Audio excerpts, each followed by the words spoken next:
जी, मोहन भागवत के बयान में बहुत विरोधाभास हैं, ऐतिहासिक त्रुटियां हैं इतिहास को लेकर। और डॉक्टर राकेश पाठक ने तो तफसील से बता दिया, लेकिन मैं कुछ और चीज़ें भी पॉइंट आउट करूंगा।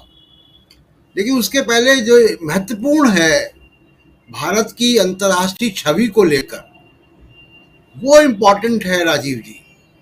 कि एंटनी ब्लिंकन जो अमेरिकी विदेश मंत्री हैं, इन्होंने 2 महीने में 2 बार भारत का नाम लेकर रिलीजियस इंटॉलरेंस यानी असहिष्णुता का मामला उठाया है। रिपोर्ट जारी हर साल होती है। जब से मोदी सरकार आई है तब से उस रिपोर्ट में कई बार भारत का नाम कंट्री ऑफ पर्टिकुलर कंसर्न में आ गया है। ये पहली बार नहीं आया है। जब लिंचिंग हो रही थी मुसलमानों की तो भी आया था। लेकिन इस बार जब नाम आया है तो स्टेट डिपार्टमेंट की रिपोर्ट जारी हो जाती थी और एक एक जनरल सा स्टेटमेंट आता था। इस बार नाम लेकर विदेश मंत्री ने बोला है, और जिन देशों के नामों की चर्चा डॉक्टर राकेश पाठक कर रहे थे उसमें सबसे पहले भारत का नाम उसमें आया है। कहा जा रहा है कि साहब मोदी साहब की तो पर्सनल केमिस्ट्री है जो बाइडेन से। में उतरते हुए फोटो आ गई, विश्व विश्व गुरु बन गए, सारे नेता उनके पीछे चल रहे हैं। तो ये बयान क्यों आ रहे हैं? बहुत कुछ डिप्लोमेटिक फ्रंट पे फेलियर्स हैं, वो बात इधर की उधर हो जाएगी। अब मैं आता हूँ जो मोहन भागवत की मामले पर। देखिए, मोहन भागवत पहली बात तो अपने बयान से कानून का उल्लंघन कर रहे हैं।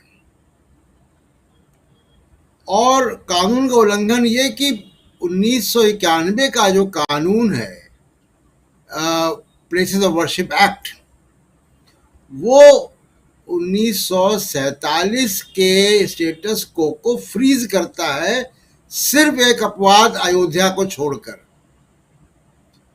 तो आप कैसे कह रहे हैं? कानून जब बना हुआ है, या तो आप उस कानून को चुनौती दे रहे हैं, संसद के बने हुए कानून को, और अपने कॉमरेड्स को और अपने अनुयायियों को आप ये कह रहे हैं कि अदालतों का सम्मान करो। अदालतों का कितना सम्मान करते हैं वो डॉक्टर राकेश पाठक बता चुके हैं। हलफनामा देने के बाद भी बाबरी मस्जिद गिर गई, ये तो अदालत का सम्मान है। उसके बाद अगर आप ये कह रहे हैं कि अदालतों का सम्मान करो, तो आप सरकार को भी तो कुछ कहें। सरकार के लिए उन्होंने एक भी शब्द नहीं कहा कि इसमें जो गैर कानूनी बातें हो रही हैं, जो ये हुड़दंगी हैं, जो इस तरीके से सामाजिक विद्वेष फैला रहे हैं, इनके खिलाफ आप कार्रवाई करें। वो भी आपने नहीं कहा। तो तीसरी बात राजीव जी, अब वो कह रहे हैं कि मुसलमानों के बारे में, इस्लाम के बारे में मनगढ़ंत, एक तो इतिहास का बोध इन लोगों का बहुत ही खराब है, चाहे वो इनके फिल्म बनाने वाले लोग हों, चाहे ये लोग हों। अब वो कह रहे हैं कि इस्लाम जो है वो आक्रमणकारियों के जरिए आया भारत में। बहुत लंबी चर्चा हो जाएगी, लेकिन इस्लाम भारत में प्रॉफिट मोहम्मद के जीवन काल में ही आ गया था। और केरल में पहली मस्जिद बन चुकी थी उनके जीवन काल में ही। जो चेरा डायनेस्टी के वहां पे किंग थे, वो इस्लाम में कन्वर्ट हो गए थे प्रॉफिट मोहम्मद के जीवित रहते ही। इस्लाम सूफी रास्ते से आया है, कश्मीर में, गुजरात में, केरल में अरब के ट्रेडर्स के थ्रू आया है। ये पता नहीं किस कौन इतिहास पढ़ते हैं।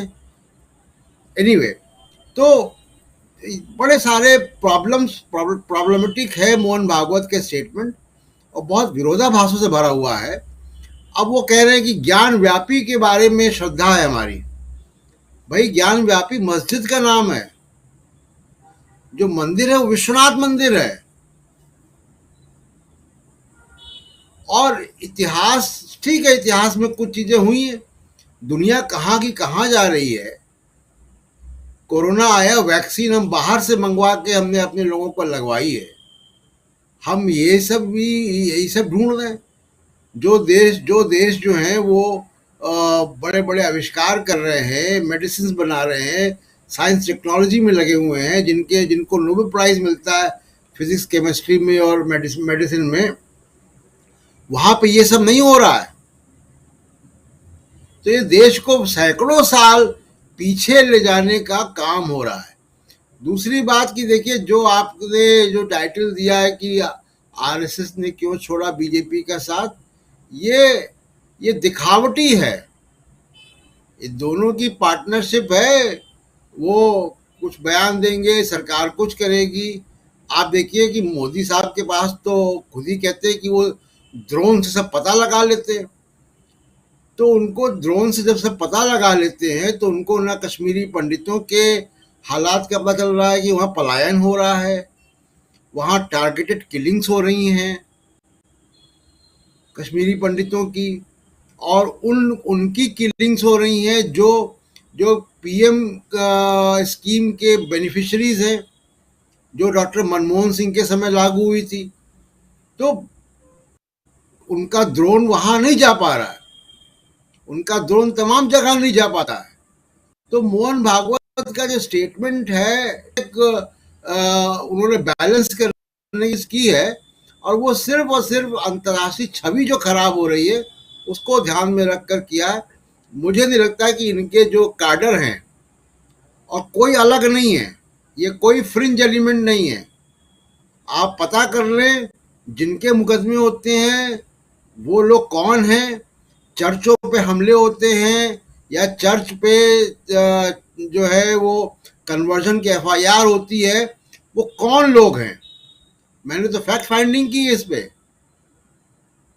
तो सारे लोग आपको दिखाई देगा कि एक आदमी जो कंप्लेनेंट होता है उसका ताल्लुक आरएसएस से होता है। अब आरएसएस कोई आई कार्ड तो देती नहीं है, वो निक्कर पहन के शाखा में जाता है, वो हो गया आरएसएस का, उसका कोई पहचान पत्र तो है नहीं।